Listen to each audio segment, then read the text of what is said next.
আল্লাহ পাক কোরআনে দিয়েছেন, যা মানব জাতির জন্য প্রয়োজন। বলেন সুবহানাল্লাহ। ভাইরা আমার, মুসা আলাইহিস সালাম এমন একজন পয়গম্বর যাকে আল্লাহ পাক সরাসরি আল্লাহর সাথে কথা বলার অনুমতি দিয়েছিলেন। বলেন সুবহানাল্লাহ। মুসা আলাইহিস সালামের রওজার আধারে, মুসা আলাইহিস সালামের রওজা মুবারকের গায়ে এই আয়াতটা এখনো লেখা আছে, ওয়া কাল্লামাল্লাহু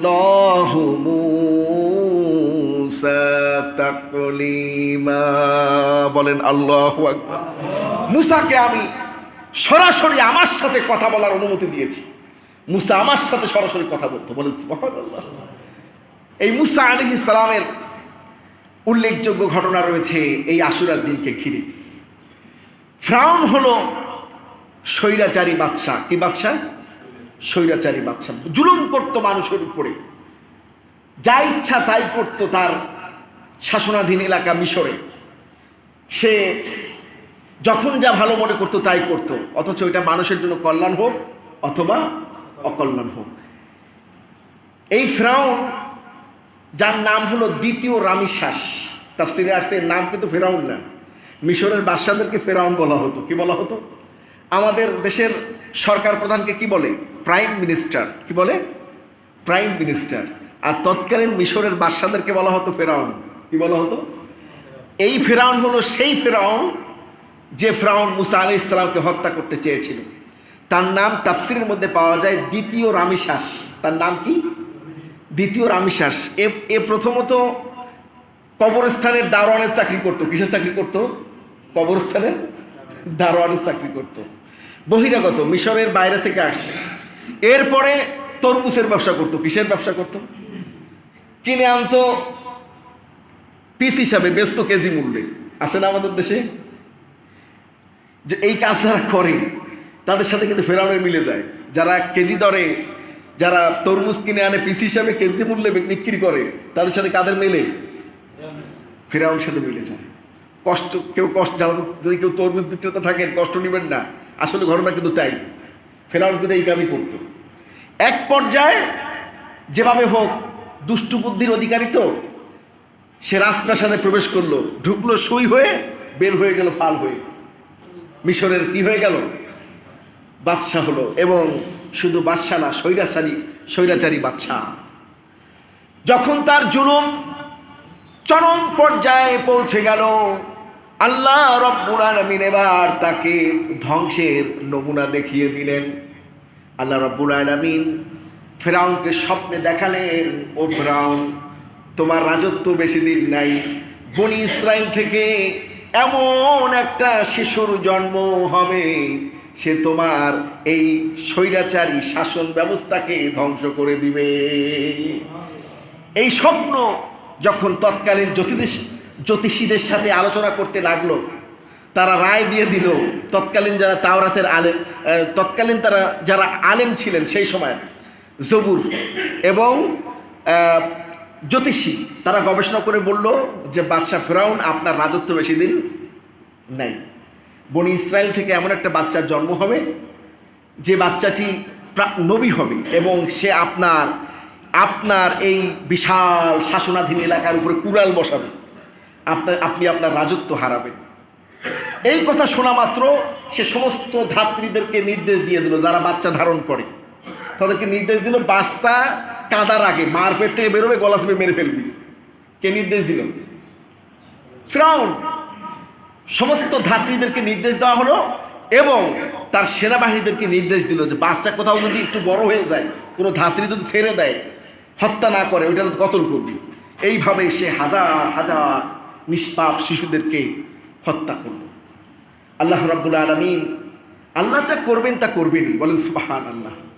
আল্লাহ যা চান তা হবেই। আল্লাহ যা করবেন তো করবেনই। অসম্ভবকে সম্ভব করা কার কাজ বলেন তো? যা আমাদের চিন্তার বাইরে, যা আমরা কখনো গবেষণাও করতে পারি না, তা করতে পারেন কে? আল্লাহু আকবার। আল্লাহু আলা কুল্লি শাইইন কাদির। সমস্ত বিষয়ের উপর ক্ষমতাবান কে? ফিরআউনের পরিকল্পনা, মুসা আলাইহিস সালামকে দুনিয়ার বুকে আসতে দেওয়া হবে না। আর আল্লাহর পরিকল্পনা, মুসাকে দুনিয়াতে পাঠাবেন। বলেন সুবহানাল্লাহ। আল্লাহ রাব্বুল আলামিন হযরতে মুসা আলাইহিস সালামকে দুনিয়ার বুকে ভূমিষ্ঠ করলেন। মুসা আলাইহিস সালাম যখন ভূমিষ্ঠ হলো, তার মায়ের কলিজাটা কণ্ঠের কাছে পৌঁছে গেল। আল্লাহ পাক কোরআনে বলছেন, আমি মুসার মাকে ওহী করলাম। বলেন সুবহানাল্লাহ। মুসার মাকে ওহী করলাম। এখন প্রশ্ন হলো, মুসা আলাইহিস সালামের মা তো নবী ছিলেন না, তার উপর ওহী আসলো কিভাবে? ওহী হলো দুই ভাবে হয় আসে, একটা হলো ওহী আর একটা হলো ইলহাম। আর একটা কি? ইলহাম। ইলহামটা হলো সকলের জন্য আম। ইলহাম কি? এটা ওহী। এটা কি? আল্লাহর পক্ষ থেকে মেসেজ। এটা সকলের জন্য আম, কিন্তু ওহী নবী রাসূলদের জন্য খাস। ওহী কাদের জন্য খাস? নবী রাসূলদের জন্য খাস। আর ইলহাম এটাও আল্লাহর পক্ষ থেকে ওহী, কিন্তু এটা সকলের জন্য খাস। বলেন সুবহানাল্লাহ।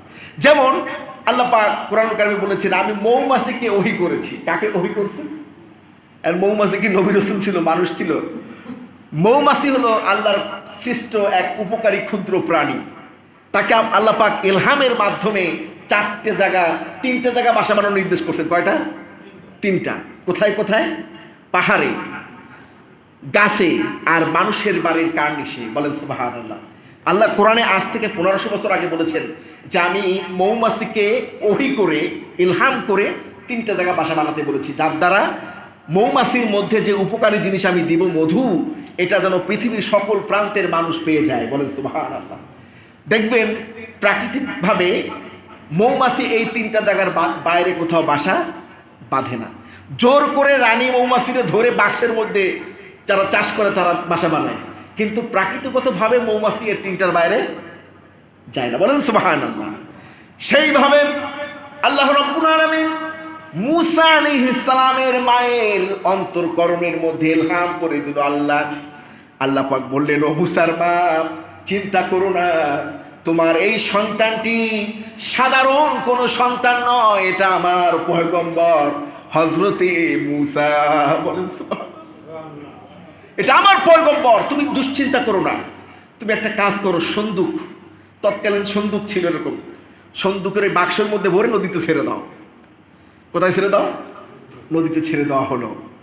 মুসা আলাইহিস সালামের বড় বোনটা সেই সন্দুককে ফলো করছে, হারে আমার ভাইটা কোথায় যায়। মা পাঠায় দিয়েছে, দেখ তোর ভাইটা কত দূর। মায়ের কলিজা ছিঁড়ে যায়। সদ্য ভূমিষ্ঠ সন্তান ছেড়ে না দিলে, বাক্সবন্দি করে ছেড়ে না দিলে আল্লাহর হুকুমে, তাহলে যে কোনো সময় সেনাবাহিনীর সদস্যরা যদি টের পেয়ে যায়, এক কোপে দুই ভাগ করে ফেলবে। যেহেতু মিশরের বাদশার নির্দেশ। কার নির্দেশ? এটা রাষ্ট্রীয় আইন। এটা কি? সরকারি আইন, সরকারি ল। এটা যে কোনো সময় কায়েম হয়ে যেতে পারে। আর আল্লাহ নির্দেশ দিলেন, ছেড়ে দাও। তোমার সন্তানকে হেফাজতের দায়িত্ব কার? আল্লাহ। ভাই আমার, বাবাজিরা আমার, মুসা আলাইহিস সালামকে যখন বাক্সবন্দি করে ছেড়ে দেওয়া হলো, ভাসতে ভাসতে রাজপ্রাসাদের ঘাটে পৌঁছে গেল। বলেন সুবহানাল্লাহ। মুসা আলাইহিস সালামের বড় বোনটি সব লক্ষ্য করে দেখছেন, কোথায় কি যায়, কোথায় কি হয়। লক্ষ্য করে দেখলেন বাক্সটা রাজপ্রাসাদের ঘাটে আটকে গিয়েছে। দুটো বর্ণনা পাওয়া যায়। একটা বর্ণনা হলো, বিকেলের সময় ফিরআউন এবং তার স্ত্রী আসিয়া, তারা ঘাটলায় বসা ছিল। আসিয়া সে বাক্স খুলে যখন বাচ্চাটা কোলে নিল, আর প্রত্যেকটা পয়গম্বরের চেহারা তো সুবহানাল্লাহ, বুকে জড়িয়ে ধরলো। ফিরআউন বলল, এটা আমার শত্রু। তখন আসিয়া বলল, আল্লাহ আমাদেরকে নিঃসন্তানই করেছে, আর এই সন্তানটি হয়তো আল্লাহ আমাদেরকে দান করেছেন লালন পালনের জন্য। বলেন সুবহানাল্লাহ। ফিরআউনের কিন্তু কোনো সন্তান ছিল না। এই একটা বর্ণনা পাওয়া যায়। আরেকটা বর্ণনা পাওয়া যায় যে রাজ কর্মচারী ঘাটে কাজ করছিল, ওই বাক্সটা নিয়ে রাজপ্রাসাদে নিয়ে আসিয়ার কাছে দেয়। আসিয়া যেভাবে হোক ফিরআউনকে ম্যানেজ করে রাজপ্রাসাদে লালন পালনের ব্যবস্থা করেন। বলেন সুবহানাল্লাহ। এখন ঘটনা হলো এই, তাফসীরের মধ্যে এসেছে, মুসা আলাইহিস সালাম কারোর দুধ পান করতে চাচ্ছেন না। রাজপ্রাসাদে যখন জায়গা হয়ে গেল, দেখেন ফিরআউনের সিদ্ধান্ত মুসা পৃথিবীর বুকে আসবে না, আর আল্লাহর সিদ্ধান্ত আসবে। আল্লাহ পাক ফিরআউনের রাজপ্রাসাদের মধ্যে মুসার লালন পালনের ব্যবস্থা করছেন। বলেন সুবহানাল্লাহ। বড় বোনটি রাজপ্রাসাদের মধ্যে প্রবেশ করল। লক্ষ্য করে দেখলো ছোট্ট ভাইটি কারোর বুকের দুধ পান করে না। ওই বোনটি বলল, আমি একজন ধাত্রী মাকে চিনি, যে মা সদ্য বাচ্চা ভূমিষ্ঠ করেছে, সে দুধ খাওয়ালে হয়তো খেতে পারে। পরিচয় দেয়নি যে এর মা, এভাবে পরিচয় দেয়নি। চলে গেল বাসায়, যে মাকে ডেকে নিয়ে আসলো। মা যখন তার সন্তানকে বুকে নিল, সঙ্গে সঙ্গে মুসা আলাইহিস সালাম দুধ পান করা শুরু করলেন। বলেন সুবহানাল্লাহ। এখন সিদ্ধান্ত হলো এই যে এই মাকে দুধ খাওয়ানো বাবদ রাষ্ট্রীয় কোষাগার থেকে বেতন দেওয়া হবে। বলেন সুবহানাল্লাহ। আল্লাহ কি না পারে দেখেন। যেখানে মুসা আলাইহিস সালামের জীবন নিয়ে টানাটানি, সেখানে রাজপ্রাসাদে জায়গা হলো এবং নিজের মা তার সন্তানকে দুধ খাওয়াবে, এজন্য বেতনও পাবে, সরকারি পয়সার বেতন। আল্লাহু আকবার। বানামার হযরতে মুসা আলাইহিস সালাম আস্তে আস্তে বড় হতে লাগলো। নবীদেরকে আল্লাহ রাব্বুল আলামিন নবুয়াতের চার্জ একটা বয়সে পৌঁছে দেন, বুঝিয়ে দেন ঠিকই, কিন্তু নবুয়াতের সমস্ত গুণাবলী একেবারে জন্মের পরের থেকেই থাকে। বলেন সুবহানাল্লাহ। নবুয়াতের সমস্ত। একদিন ফিরআউন কোলে নিয়ে ঘুরে বেড়াচ্ছে কাকে? মুসা আলাইহিস সালামকে।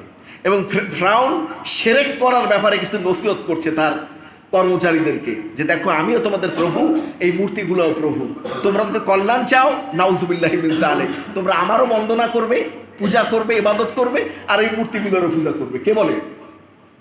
ফিরআউন। কে বলছে?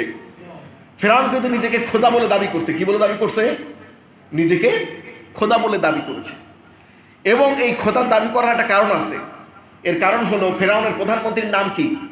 কারুন। ফিরআউন হলো রাষ্ট্রপ্রধান, বাদশাহ, তার প্রধানমন্ত্রীর নাম কি? কারুন। কারুনের সাথে পরামর্শ করছে যে আমি তো মিশরের সর্বোচ্চ আসনে আসীন হয়েছি, বাদশাহ হয়েছি তরমুজ বিক্রেতা থেকে, দারোয়ান থেকে, কবরস্থানের দারোয়ান এবং তরমুজ বিক্রেতা থেকে। তো এর চাইতে বড় পদ কি? এর চাইতে কোনো বড় পদ পৃথিবীর বুকে আছে? কারণ পরামর্শ দিয়েছে এর চাইতে বড় পদ হলো নিজেকে খোদা দাবি করা।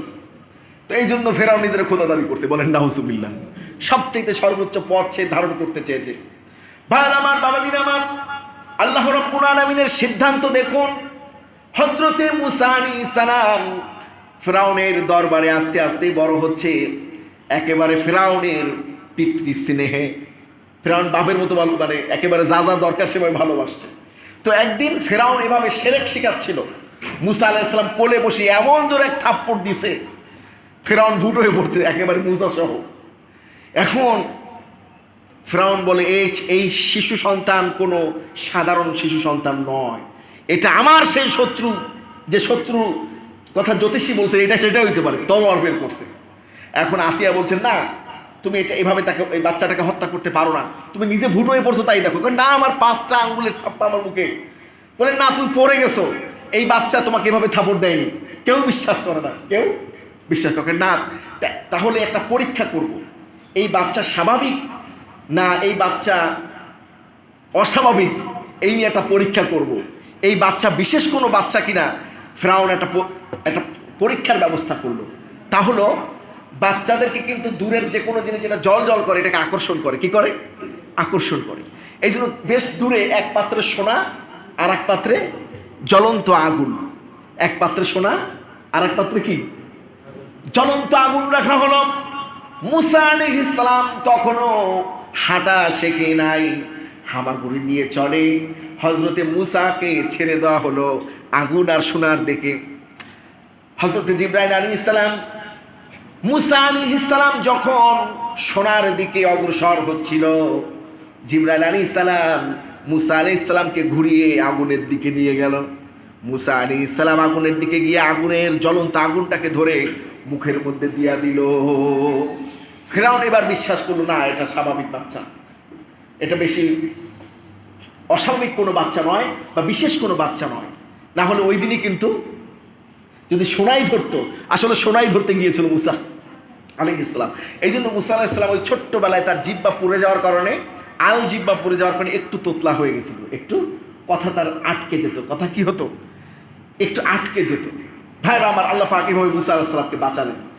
এরপরে মুসা আলাইহিস সালাম যখন প্রায় অনেক লম্বা ঘটনা, আসলে আশুরার আলোচনা 2-3 মাস লাগে শেষ করতে, কিন্তু এত যদি আশুরার আলোচনা করি আরো অনেক বিষয় থাকে যেগুলোর হক আদায় করতে হয়। এজন্য সংক্ষেপে আমি যে কথাগুলো না বললে নয় সেই কথাগুলোর উপর আলোচনা করে আমি আমার মূল আলোচনার দিকে অগ্রসর হবো ইনশাআল্লাহ। ভাইরা আমার, বাবাজিরা আমার, হযরতে মুসা আলাইহিস সালাম আল্লাহ রব্বুল আলামিন আগুনের ওই অগ্নিকুণ্ডলীকে ধরার মাধ্যমে তার জীবনটাকে হেফাজত করলেন। হযরতে মুসা আলাইহিস সালাম প্রাপ্তবয়স্ক